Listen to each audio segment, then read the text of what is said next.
قاچاقی ئاشقین کرد بە قاچاقی ئارەقم خواوە.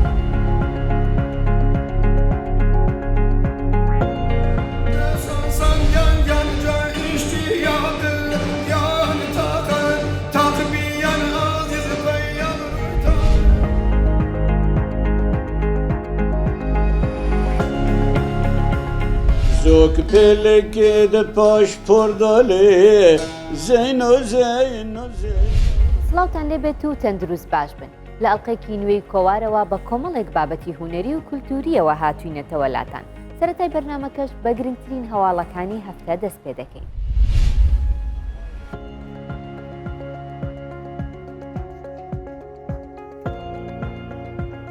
لە شاری سلێمانی و هەولێر شانۆگەری مایسترۆ نمایشکرا. شانۆگەریەکە لەلایەن کۆمەڵی هونەرە جوانەکانی کورد بە هاوبەشی بەڕێوەبەرایەتی گشتی، ڕۆشنبیری و هونەری سلێمانی و هەولێر لە هەردوو شارەکە پێشکەشی ئامادەبوان کرا.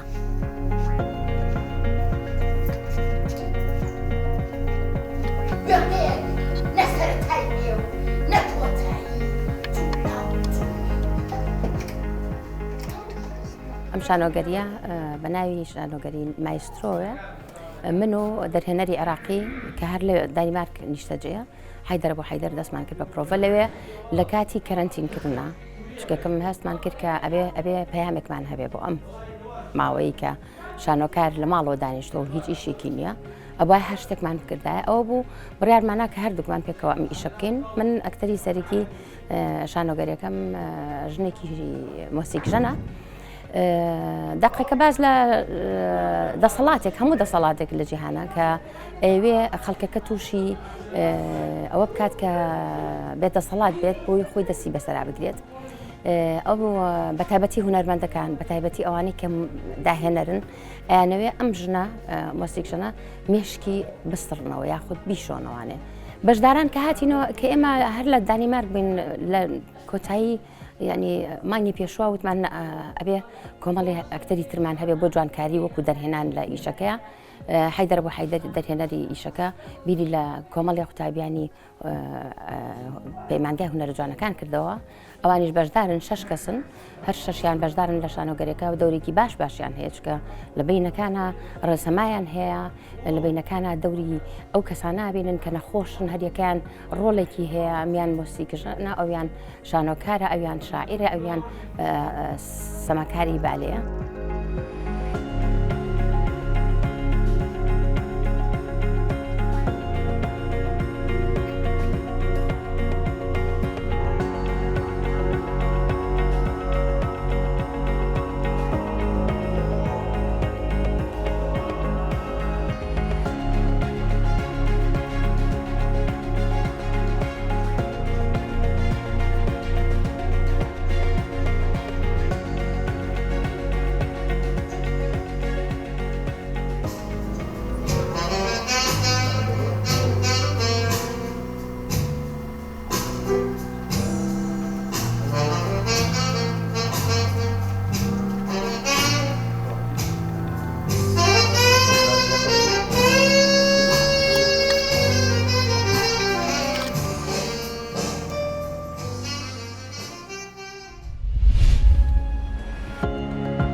لە دووتوی کتێبێکدا کۆمەڵێک شعری شاعیر دەوەن معروف لە سلێمانی بڵاوکرایەوە. کتێبەکە لە ژێرناونیشانی ملوانکەی پرتەقاڵە کە لە یادگاریەکانی دایکی شاعیرەکەوە سەرچاوی گرتووە. لە ڕێوڕسمەکەدا ژمارەیەکی بەرچاو لە ڕۆشنبیرانی شارەکە ئامادەبوون.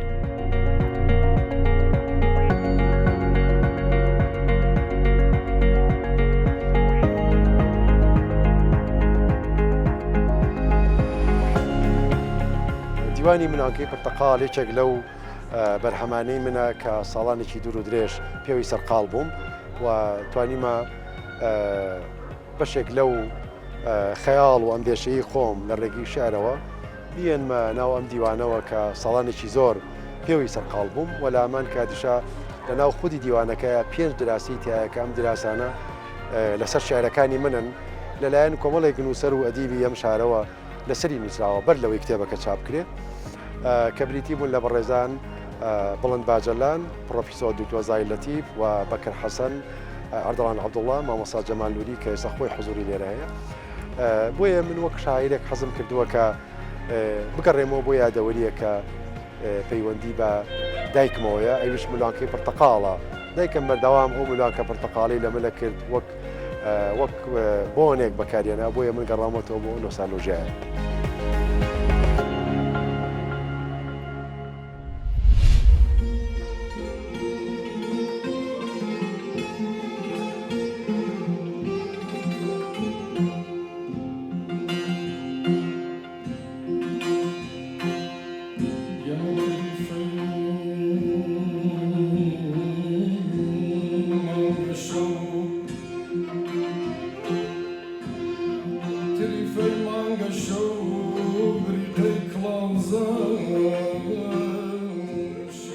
بەڕێوەبەرایەتی ڕۆشنبیری و هونەری دەربەندی خان کۆنسێرتێکی میوزیکی بۆ هونەرمەند سەعدون کاکەیی لە دەربەندی خان ساز کرد. تیایدا ژمارێکی بەرچاو لە هەواداران و ئارەزومەندانی گوێگرتن لە گۆرانی و میوزیک بە ڕەچاوکردنی ڕێنمایی تەندروستی ئامادەبوون.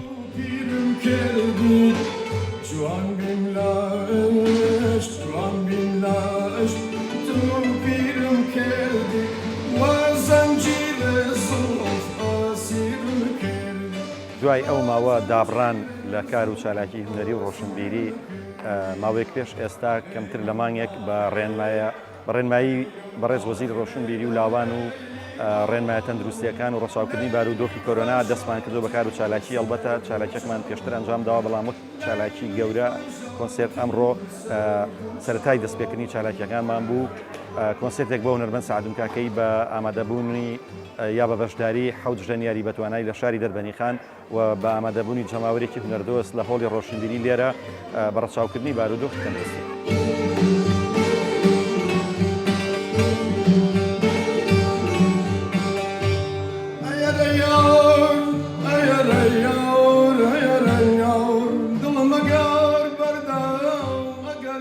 وەدەرم ئەمە دووبارە بێت لەبەرەوە بەڕاستی مەجالێکی تەنفیسە بۆ جەماوەر هەروەها بۆ خۆشمان دیسانەوە خۆم بەڕاستی لەو پەڕی سعادەتی خۆم بووم سعادەتی من ئەم ئێوارە لەگەڵ ئەمان بوو دیارە بەرهەمەکانم 7 تراک بوو هەمە ڕەنگ بوو چەند مادەیەکی خۆم بوو بەهەرحاڵ ئیتر وتم با زیاتر بچینە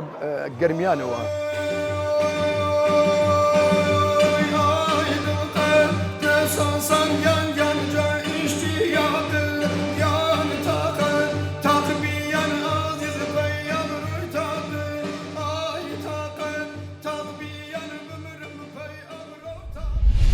حەمید شەریف خەڵکی شاری سنەی ڕۆژهەڵاتی کوردستانە لە سەرەتا بەنووسینی هۆنراوەی گۆرانی دەستی پێکردووە پاشان چۆتە دنیای میوزیک و گۆرانی وتن توانیوەتی لە هەردوو بواردا سەرکەوتن بەدەست بهێنێت و تەنانەت کتێبی چیرۆکی منداڵانیشی بە چاپ گەیاندووە بەردەوامە لە هونەر و نووسین و نوێترین ئەلبومی گۆرانی لە 10 تراک پێکهاتووە. تراکی یەکەم بە گۆرانی بەیانیت باش دەست پێ دەکات و تراکی کۆتایی دەڵێت شەو باش.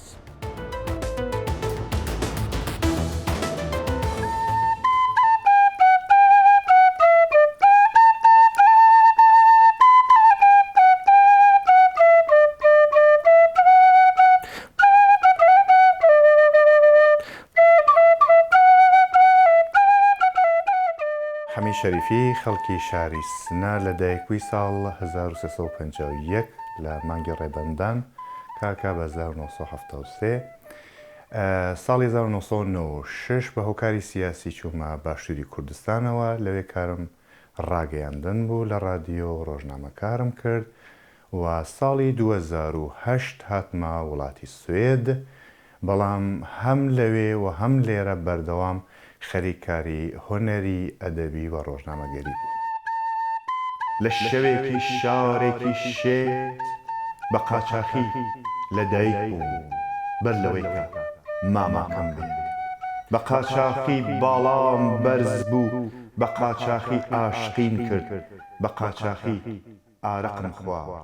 بە قاچاخی. ساڵی 2017 یەکەمین ئالبۆمی من بەناو ئالبۆمی ڤۆکاپێلا هاتە دەرەوە کە ئستایلێکی تایبەت بوو کە پێشتر لە کوردیان نەکرا بوو لە چواردە تراک بوو هەر چواردە تراکەکەی زۆربەی کاری خۆم بوو لە مێلۆدیا و لە ئاوازە با بڵین لە شێعریشە یەک دانەی نەبێت کە فۆلکلۆر بوو یەک دانەشی کە هی زیندەیاد ژیلا حسێنیە ئەوەی تریهی خۆم بووە. ساڵی 2018 کتێبێک هاتە دەرەوە بە ناو کتێبی قاچاخ. قاچاخ نزیک بە 158 دانە شعری تێدایە لە فۆرمی هەروەکەوتم تەرانە یا تێکست بۆ موزیک یا هەمان هۆنراوە و نزیک بە 40 دانشی وەرگێڕراوەتە سەر زمانی ئینگلیسی و هاوکاتیش سیدیکی لەگەڵەیەکە لە 158 کارەکە 62 کاری کراوە بە دەکلەمە یانێ بە دەنگی خۆم دەکلەمە کراوە. خانم گیان قاوی کرد لە مناڵەکان وتی ئەزیزەکانم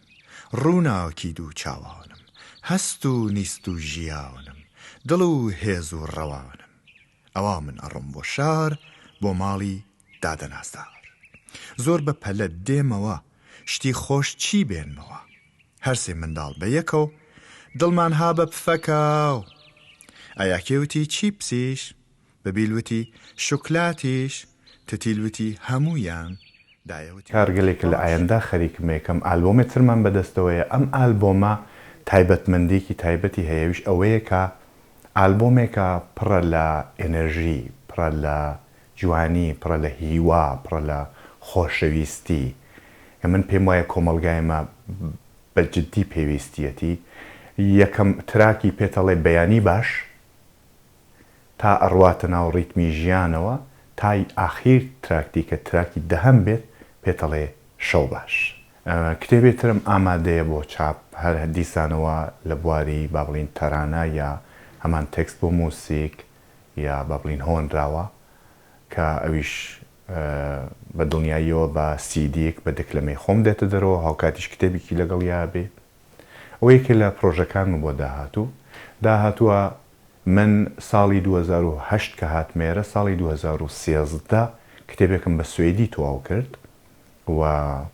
چەند خەڵاتێکیشم وەرگرتووە بۆ نووسینی کارە سوێدیەکانم و لە سوێدیشە چەند جارێکی زۆر داوەت کراوم بۆ خوێندنەوەی کارە سوێدیەکانم ئەوەش چاپی ئەو کتێبەیە کە بە سوێدی نووسراوە و هاوکاتیش کۆمەڵی کاری فارسیم کردووە کە ئەوانیش بە چاپ بگەێن. لەم بڕگەیەدا ڕزگار شێخانی نووسەر و وەرگێڕ باس لە نوێترین بەرهەمەکانی خۆی دەکات و گرنگی وەرگێڕانی ئەدەبی کوردی بۆ زمانەکانی بیانی دیکە دەخاتە ڕوو. ئەو خەڵکی هەولێرە و سەرەتا لە شانۆگەریەکانی ئەو شارە بەشداری کردووە وردە وردە چوەتە بواری ئەدەب و کاری وەرگێڕان و ئێستا لە زمانی سویدیەوە بۆ زمانی کوردی ئەو کارە دەکات.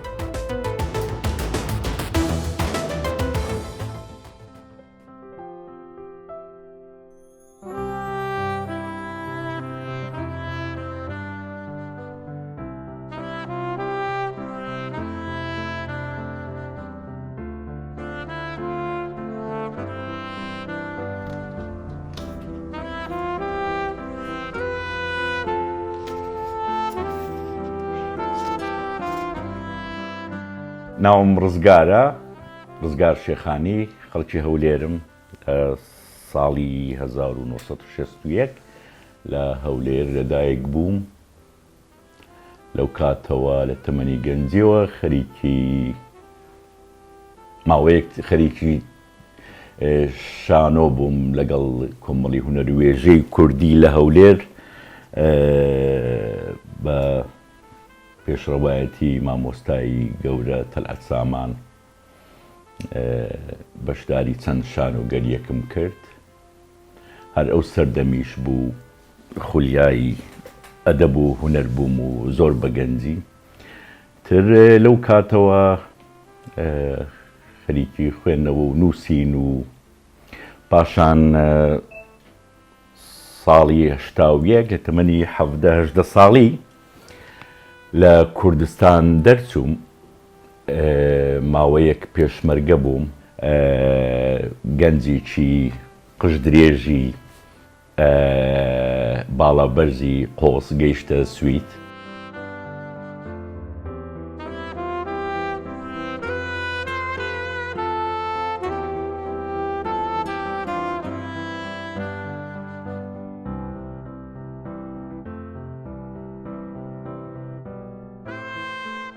بەختم یار بوو کەوتمە ناو ناوەندی ڕۆشنبیری و هونەری لە هەولێر لە تیپی کۆمەڵی هونەر و وێژەی کوردی لەگەڵ ئینسانی باش و ڕۆشنبیری ئەو سەردەم تێکەڵ بووم و هاوڕێتیم کردی تر هەر لەم جەوەوە یعنی لە تەمەنی 15 ساڵی بوو وا دەکە 76 ساڵی بوو دەستم بە نووسینی شعر کرد و خوێندنەوەی شعر تر لەو ساوە 35 ساڵی ڕابردوو خۆم داوەتە تەرجەمەکردنی ئەدەبیاتی سوێدی بۆ کوردی شعری سوێدیم زۆر تەرجمە کردووە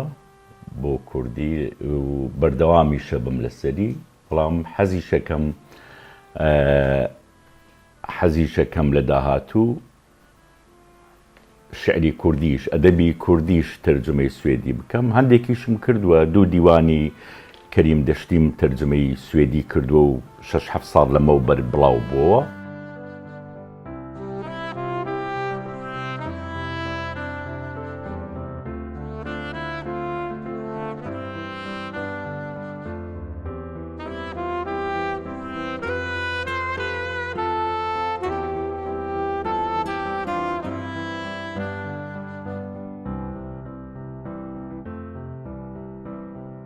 سێ پرۆژەم تەواو کرد یعنی تەواو بوون ئەرتیکەن ئێستا سێ کتێبە یەکێکیان ئەو شعرانەی پاول سیلان کە تەرجەمەم کردووە شاعیرێکی زۆر گرنگی دوای شەڕی دووەمی جیهانە بە ئەڵمانی دەینووسی ئێستا لەم ڕۆژانە لە کوردستان بڵاو کرایەوە کتێبەکەی هی دووەمیان کەویش لەم ماوەیە چاپە بێ بەرگی دووەمی ئەنتەلۆژیای شعری سوێدی سێیەمیان بژاردەیەک لە شعرەکانی دڵشاد عەبدوڵڵای شاعیرم تەرجەمەی سوێدی کرد ئەویشیان پرۆژەیەک بوو کە کاتی زۆر ویست ئامادەیە بۆ چاپ ئەنی هەوڵێکە لە کوردیەوە بۆ سوێدی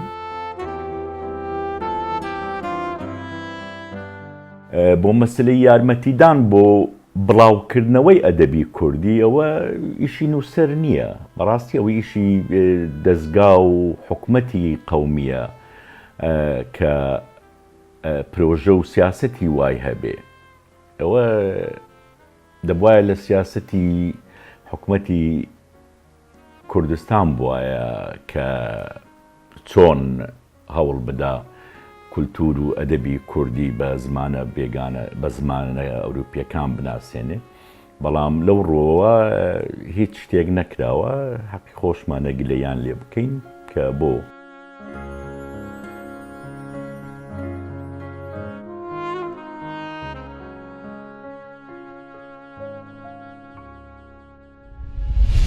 عەبدوڵڕەحمان ئەحمەد لە هەفتەکانی سەدەی ڕابردووەوە دەستی بەکاری هونەری کردووە و خەڵکی عەفرینی ڕۆژاوای کوردستانە گۆرانیەکانی کلاسیکین و چیرۆک و بەسەرهات و ئەفسانە کوردیەکان بە شێوازی دەڤەری خۆیان دەهۆنێتەوە و دەیچڕێن عەبدوڵڕەحمان ئێستا لە سویسرا دەژی و لە هەوڵدان و پێشکەوتن نەوەستاوە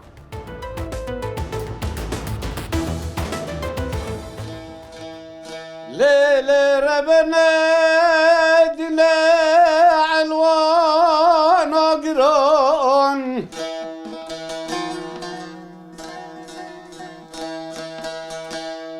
مشى زابطا سيقو سبتا عبدياس كشتين ناوی من عبدالرحمن احمد از خلکی عفرین ما عفرینا شیرین از پنابرم ایرو لولات سویسرا 35 سال خدمتی من ده هنر دهنه و حیانی نهاجی از بردوام دکم هنرا خوا ازاری بوم دنگ بیش دهاتن گنده ما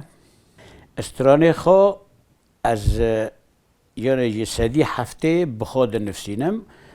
و بخواجی آوازا جرا چیدکم